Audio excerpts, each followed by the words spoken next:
All right, so moving over to the MLB realignment. I mean, the MLB trading deadline. Listen, folks. Um, those of you that like trading and a lot of it, if you like to see your favorite pro league look totally different after 2 3 weeks, hey, this year MLB trade deadline was for you. Every team, all teams. I'm talking the Yankees, the Red Sox. I'm talking the Dodgers. I'm talking the Mets, Phillies, Braves, Astros. You name it. Every team in the league felt like they got new players. So it's a lot going on in MLB. I'm turn it over to our MLB expert analyst.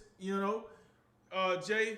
So with that said, Jay, give us the noodles and caboodles, and also give us your most surprising trade of all this. Surprising trade. Right. I'm going to skip that one, and I'm going to go straight to the most impactful trade, if you don't mind. The one that kind of, if I had to pick one trade that I thought was the just biggest and boldest, the Los Angeles Dodgers. I swear that I'm getting a little annoyed with this team. They went out to Washington and got Max Scherzer, who we know, this guy's just been one of the best pitchers in baseball for like about a decade now. 37 years of age, helped the Nationals win a World Series a few years ago. But not only did they just get Max Scherzer, a front of the line ace starter, they got a building block for the future in the young shortstop Trey Turner, which I just found to be, when I saw Max Scherzer trade, I'm like, okay, well that's one thing. And then I saw, wait, they got Trey Turner too? Oh my Lord. Okay. Well, so they did give up their first and second best prospect. The Nationals get them in return, but for right now, I think one of the things that I'm looking at with this, we've touched a little bit on the legal troubles of Trevor Bauer lately. So I don't know if maybe that's kind of the reason the Dodgers felt like they had to make a move. But I'm telling you, assuming Trevor Bauer is going to pitch again this year, they got 4 number one starters in Max Scherzer, Trevor Bauer, Clayton Kershaw, and Walker Buehler.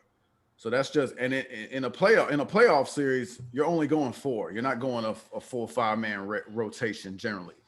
So I thought the Dodgers, they also acquired Danny Duffy from the Kansas City Royals. So that's another starting quality arm that they have. I don't anticipate he'll probably be used a whole lot unless, Trevor Bauer is out for an extended period. But I thought the Dodgers, I mean, that was the biggest move that I saw. They did lose, their top 2 prospects, but I mean, obviously they're looking to win right now, and they should be set up very well for a big stretch run. Even though San Francisco, the Giants, have led that division really much from wire to wire as of right now, and the Giants were not super active in this trade deadline, but they went out and they got Chris Bryant from the Chicago Cubs. Kind of a big deal because Chicago, they don't have a lot of star power. They've been kind of, to me, like they're kind of a no-name squad. They still got Buster Posey, their catcher, who was, part of 3 World Series championships early on in 2011, 13, and 15, I believe. But they kind of been carried by, their great starting pitching this season. And I think they could, this was a good move for them to get a little bit more juice offensively. So I really thought, that addition. And that also happened pretty late in the deadline. That was one of the last deals I believe that got done. So good for them to do that. Other things I'm looking at, the Yankees. Obviously they're the American League equivalent of the Dodgers. They got the biggest payroll in the American League. And they, obviously they got a lot of big offensive names already on the roster, but they came through. They got Anthony Rizzo from the Chicago Cubs. They got Joey Gallo from the Texas Rangers. Those are two big power bats for them. And obviously their lineup is kind of needed a little bit more balance to it. Most of their big hitters, including Aaron Judge and Giancarlo Stanton, they hit from the right side of the plate. They also got Andrew Heaney from the Los Angeles Angels, try to help that rotation a little bit more. So I think they made out okay. I wouldn't necessarily thought they had a great deadline, but they did do some things that should help them. The Red Sox, obviously the rival of the Yankees in the American League East, they got a big bat from the Washington Nationals and Kyle Schwarber, who had just a blistering month of June. I think he hit about 15 home runs in June. So he's a guy that can help them from the left side of the plate.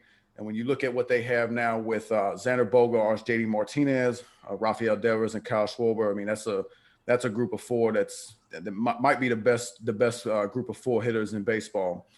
The White Sox, they added another big bullpen arm. They get Craig Kimbrell from the Chicago Cubs coming over to pair him with Liam Hendricks. Could be perhaps the best 1-2 punch out of any bullpen in baseball.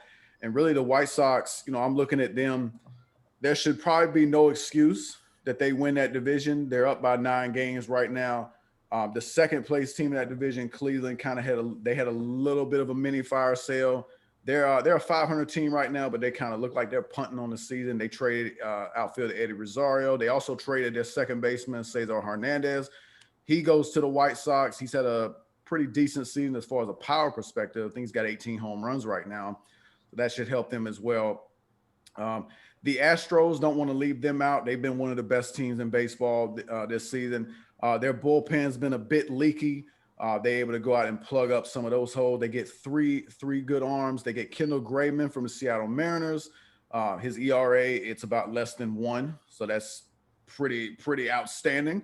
So you pair him with Ryan Presley, and you like what they have there. But they also went out. They get Yimi Garcia from Miami. They get Phil Matone from Cleveland, and they sent Miles Straw back to Cleveland. So they lose a little bit of speed there. They'll have to figure out what they want to do in center field. But I think that was a net gain.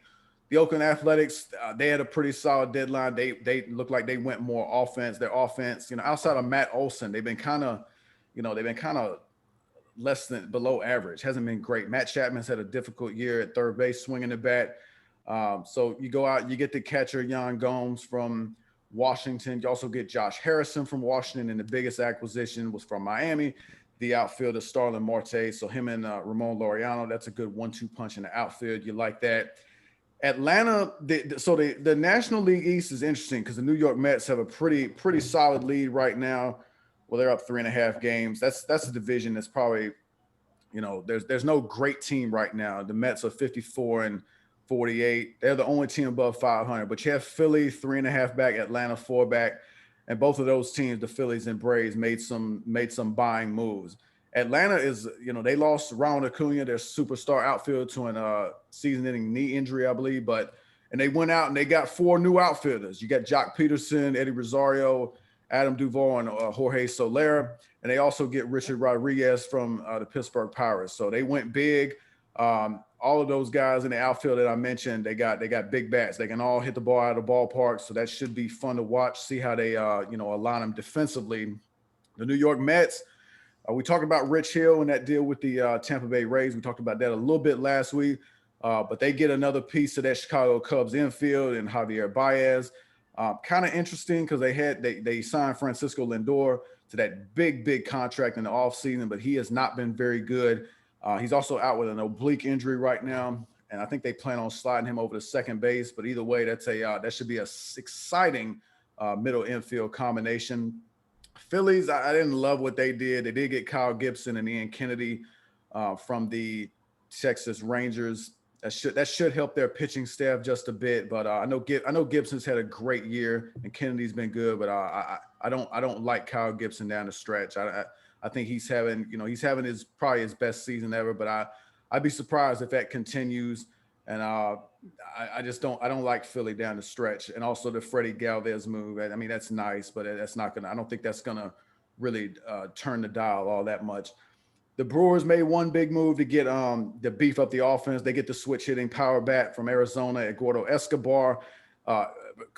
Milwaukee has been just powered by their pitching staff, starters and bullpen the entire year. They did need a little bit more juice in the batting order. They get that with Escobar. I like that.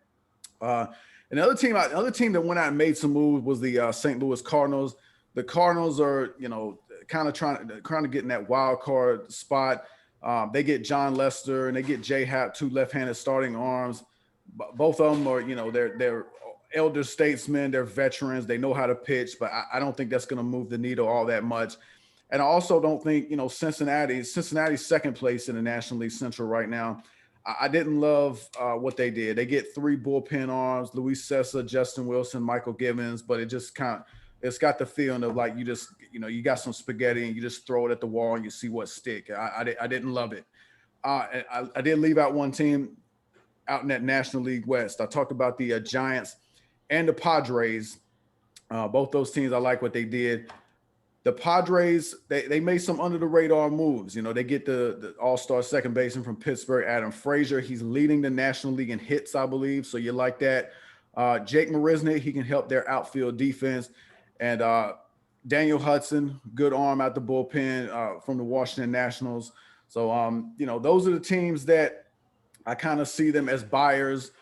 And we'll see how they all do moving forward. One more team I left out. The Blue Jays, they get a closer from Washington. They get Brad Hand, helps the bullpen, and Jose Barrios. He's a guy who can be probably your number 2 starter. So I think the Blue Jays did an above average job. That's a tough division when you got New York, the Yankees, you got Boston Red Sox, and Tampa Bay. But give Toronto credit. They're very much in the thick of this thing right now. Currently sitting in the 4th spot in the American League East, definitely in the wild card position. So I think I asked you the question earlier, and I think it's an inappropriate question. I think I got a better way to ask that question. The question is, who didn't do enough? What team just sat back, didn't do anything, and you like, that's not it? What are you doing? Do you have a team that meet that requirement? Are you talking about as far as the buyers? Right. Yeah. I do want to say before I answer that, this is, and obviously there's a lot of material in there that I just covered. Rapid fire, just listing off a bunch of names quickly, what they did and all this. This is, I think in any sport, I don't think I remember any trade deadline being this busy. So there's a lot of stuff going on. But if I had to pick a team who probably could have, I didn't love necessarily. I know I briefly, covered a little bit about what I didn't love. I think it's probably the National League East teams.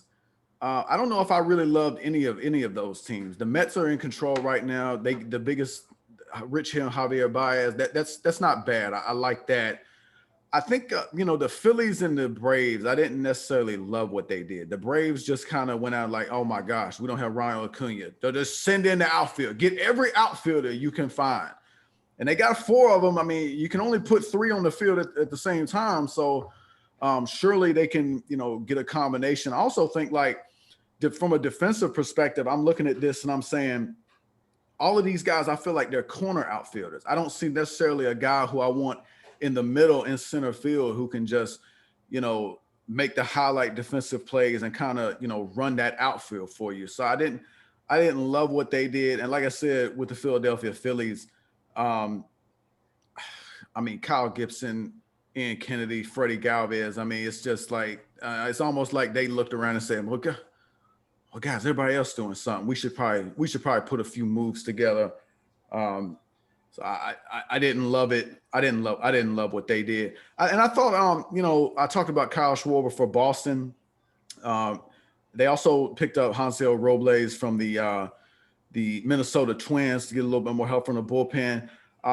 That was good. I will say I probably maybe expected Boston to be a little bit more active because typically at the trade deadline, the Yankees and the Red Sox are kind of always 2 teams that are kind of like, just battling for a position, trying to get a leg up on one another. So Boston, I maybe in retrospect expected Boston to do a little bit more, but you also got to keep in mind Boston's like 7.5 up right now in the Yankees. Their biggest problem is like Tampa Bay is right there alongside with them. Tampa Bay just a half game back. So and Boston also like they are kind of set up. They're also, don't forget Chris Sale, their excellent starting pitcher. They do expect him back, I believe, at some point, maybe in September. So that could be their big kind of pseudo trade deadline addition. But everybody, all the teams that are kind of in play were so active. Like everybody was active seemingly. So outside of maybe Philadelphia and Atlanta, I thought everybody else kind of, did something to make them better. So you did like to see that. I do want to say though, obviously, when you talk about all these teams that are buying, there's teams on the other side of that who are just like punting, completely on the season. And I was kind of surprised. I know the Chicago Cubs are kind of, they've lost 4 straight right now. They're 5 games out of 500, but it seems like they kind of still, you feel like they have the talent to like make a little bit of a run, and they chose not to. And that was a complete fire sale. You talk about it's now, you look back at that World Series team that I believe it was 2016 that they won the World Series. And that team's done now. Like Anthony Rizzo gone, Javi Baez gone, Chris Bryant. That's your first baseman, your third baseman, your shortstop, and then other key contributors from this season. Outfielders Jock Peterson and Jake Marisnick gone, and then 2 big bullpen arms and Craig Kimmer, Ryan Tepera. They're both gone. And then the Nationals, that's another team. They just won the World Series in 2019. Another big fire sale there. I talked about Trey Turner and Max Scherzer, but also Kyle Schwarber, Josh Harrison, Yan Gomes, John Lester, Brad Hand, Daniel Hudson. That's 15 guys from 2 teams who have been highly relevant over the past, 5 to 6 seasons. So that was almost even more than, all the teams that were kind of in like just, trading for players. The Cubs and Nationals completely stood out to me because, those are teams like, on their face, pretty talented teams who should be competing a little bit better than they are now. And at the trading deadline, they said, nope, we're done. Get them all out of here.